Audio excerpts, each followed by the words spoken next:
بسم اللہ الرحمن الرحیم۔ السلام علیکم دوستو۔ رات کی تاریکی گاؤں پر اپنا سایہ پھیلا چکی تھی۔ ہوا میں عجیب سی ٹھنڈک اور خاموشی تھی، جیسے کچھ برا ہونے والا ہو۔ چاند بادلوں کے پیچھے چھپ چکا تھا اور درختوں کی شاخیں سائیں سائیں کی خوفناک آوازیں نکال رہی تھیں۔ گاؤں کے باہر ایک پرانا قبرستان تھا جو صدیوں سے وہاں موجود تھا۔ یہاں دفن ہونے والے لوگوں کے بارے میں کہا جاتا تھا کہ وہ عام نہیں تھے اور ان کی روحیں آج بھی بے چین گھومتی تھیں۔ یہ جگہ اتنی خوفناک تھی کہ سورج ڈھلنے کے بعد کوئی بھی اس کے قریب جانے کی ہمت نہیں کرتا تھا۔ فیضان، بلال اور عادل تین دوست تھے جو ہمیشہ مہم جوئی کے شوقین رہتے تھے۔ ان کا ماننا تھا کہ بھوت پریت محض کہانیاں ہیں اور لوگ بلا وجہ ڈرتے ہیں۔ ایک رات جب پورا گاؤں گہری نیند میں تھا، فیضان نے اپنے دوستوں کو ایک چیلنج دیا: ہم آج رات قبرستان جائیں گے اور ثابت کریں گے کہ وہاں کچھ بھی نہیں۔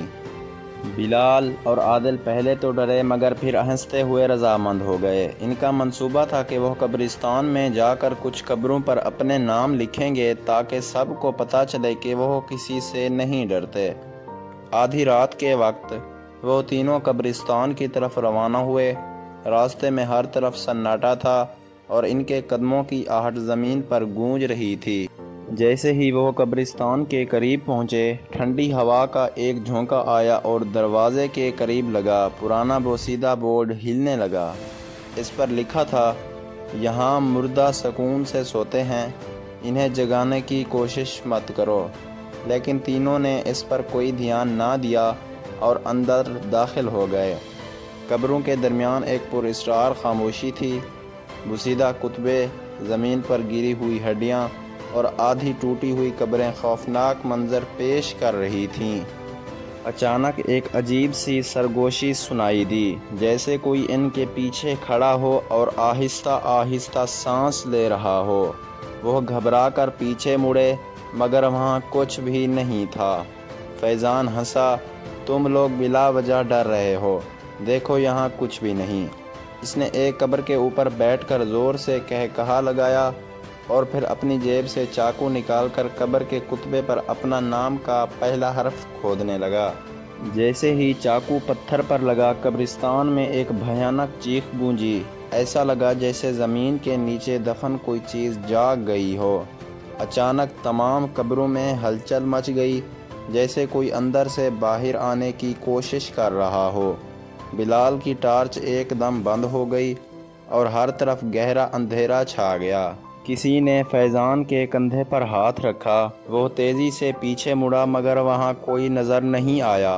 اس کا دل زور زور سے دھڑکنے لگا۔ یہ کیا تھا؟ اچانک زمین لرزنے لگی اور قبروں میں دراڑیں پڑنے لگیں۔ عادل چیخا: ہمیں یہاں سے نکلنا چاہیے، مگر ان کے قدم جیسے زمین نے جکڑ لیے ہوں۔ دفعتاً ایک قبر کا ڈھکن خود بخود کھل گیا اور اندر سے ایک سیاہ سایہ برآمد ہوا۔ اس کی آنکھیں سرخ انگاروں کی مانند چمک رہی تھیں اور اس کا چہرہ دھندلا تھا، جیسے وہ مکمل طور پر انسانی شکل میں نہ ہو۔ اس کے ساتھ ہی دیگر قبروں کے اندر سے بھیانک ہاتھ باہر نکلنے لگے، جیسے کئی لاشیں زندہ ہو کر ان کا شکار کرنے آ رہی ہوں۔ فیضان کا جسم لرزنے لگا، اس کی زبان جیسے ساکت ہو گئی تھی۔ بلال پیچھے ہٹنے لگا مگر اس کا پاؤں ایک کھلی قبر میں جا پڑا اور وہ دھڑام سے نیچے گر گیا۔ عادل چیخا مگر اس کی آواز کہیں گم ہو گئی۔ قبر کے اندر سے ہاتھوں نے بلال کو گھسیٹنا شروع کر دیا۔ اس کی چیخیں گونج رہی تھیں مگر کوئی اس کی مدد نہیں کر پا رہا تھا۔ فیضان اور عادل نے اسے کھینچنے کی کوشش کی مگر وہ ہاتھ اتنے طاقتور تھے کہ انہوں نے بلال کو مکمل طور پر قبر میں کھینچ لیا۔ ایک لمحے بعد قبر خود بخود بند ہو گئی، جیسے کچھ ہوا ہی نہ ہو۔ فیضان اور عادل اب بری طرح کانپ رہے تھے۔